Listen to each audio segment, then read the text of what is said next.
and of an early morning the dewy cobwebs, the hazy sparkle and promise of the day down in the garden, were John personified to her. Two white swans came majestically by while she was reading his letters, followed by their brood of 6 young swans in a line, with just so much water between each tail and head, a flotilla of grey destroyers. Fleur thrust her letters back, got out her sculls, and pulled up to the landing stage. Crossing the lawn, she wondered whether she should tell her father of June's visit. If he learned of it from the butler, he might think it odd if she did not. It gave her, too, another chance to startle out of him the reason of the feud. She went, therefore, up the road to meet him. Soames had gone to look at a patch of ground on which the local authorities were proposing to erect a sanatorium for people with weak lungs. Faithful to his native individualism, he took no part in local affairs, content to pay the rates which were always going up. He could not, however, remain indifferent to this new and dangerous scheme. The site was not half a mile from his own house. He was quite of opinion that the country should stamp out tuberculosis, but this was not the place. It should be done farther away.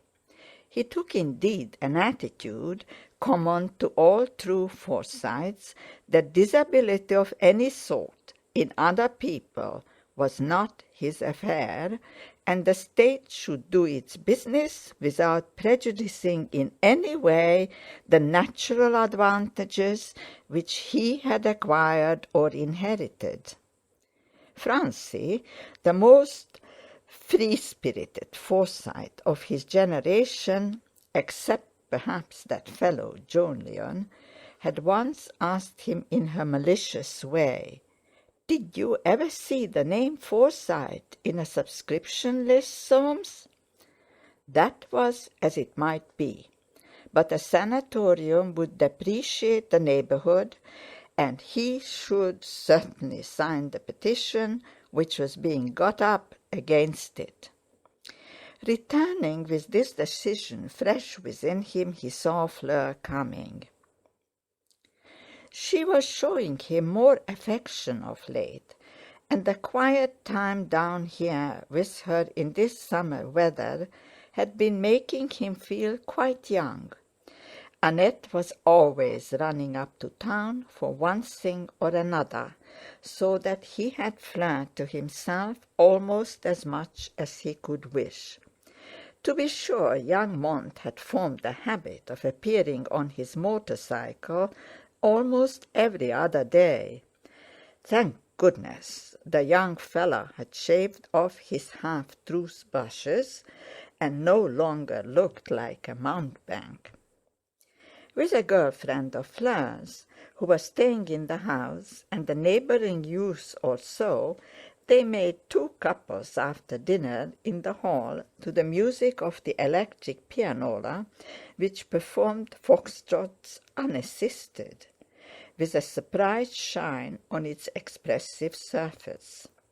Annette even now and then passed gracefully up and down in the arms of one or other of the young men. And Soames, coming to the drawing-room door, would lift his nose a little sideways and watch them, waiting to catch a smile from Fleur, then move back to his chair by the drawing-room hearth to peruse the Times or some other collector's price list.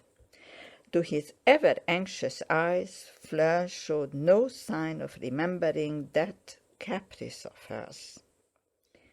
When she reached him on the dusty road, he slipped his hand within her arm.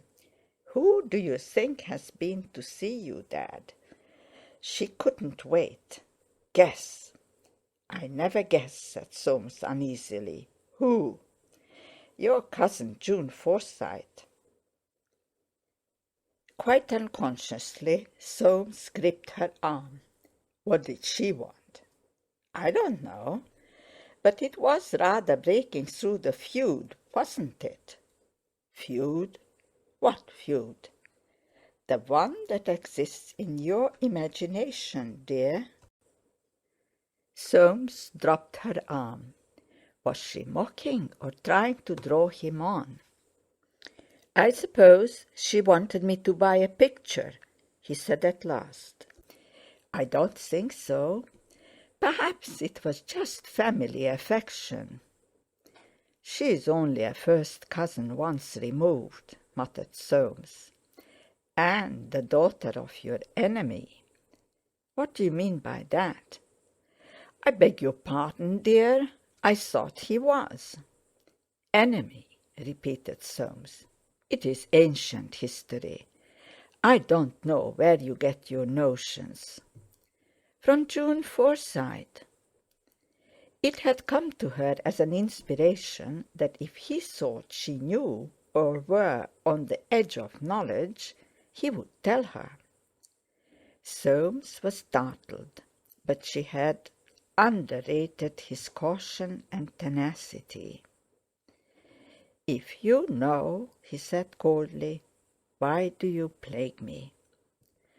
Fleur saw that she had overreached herself. I don't want to plague you, darling.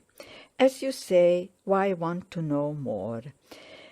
Why want to know anything of that small mystery? Je m'en fiche, as Profonde says.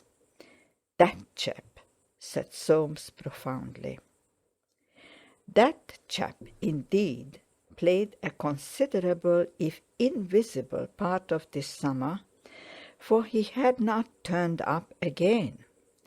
Ever since the Sunday when Fleur had drawn attention to him prowling on the lawn, Soames had thought of him a good deal, and always in connection with Annette, for no reason, except that she was looking handsomer than for some time past.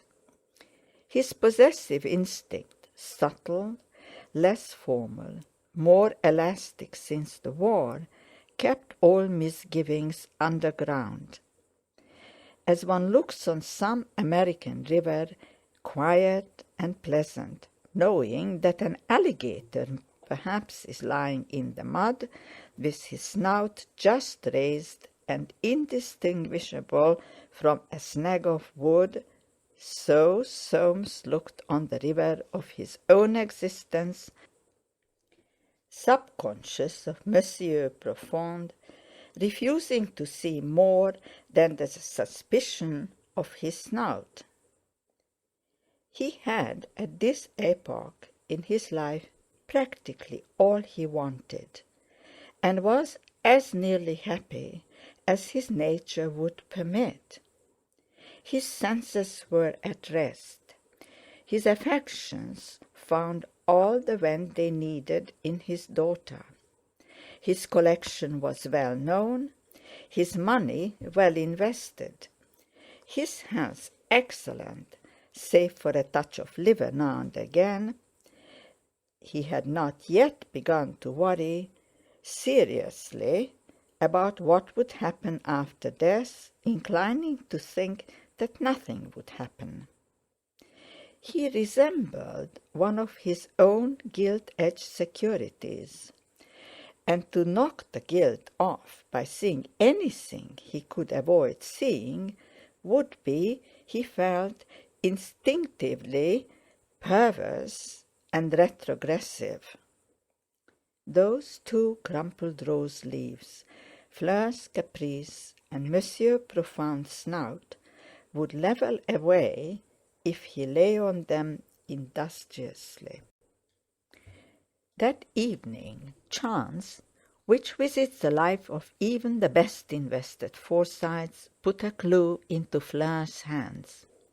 Her father came down to dinner without a handkerchief and had occasion to blow his nose. "I will get you one, dear," she had said, and ran upstairs.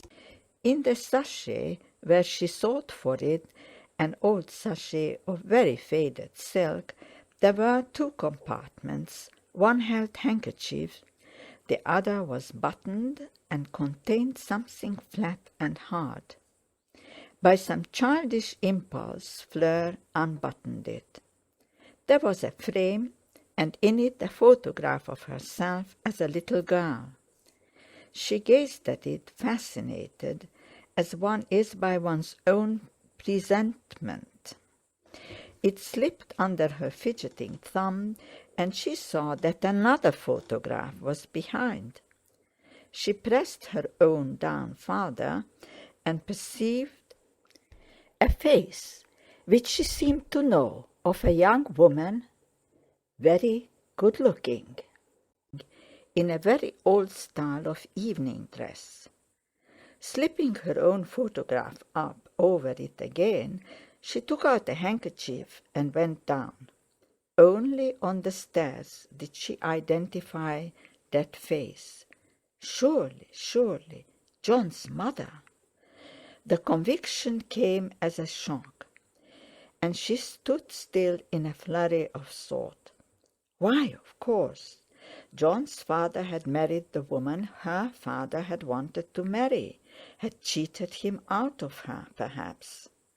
Then, afraid of showing by her manner that she had lighted on his secret, she refused to think further, and shaking out the silk handkerchief, entered the dining room.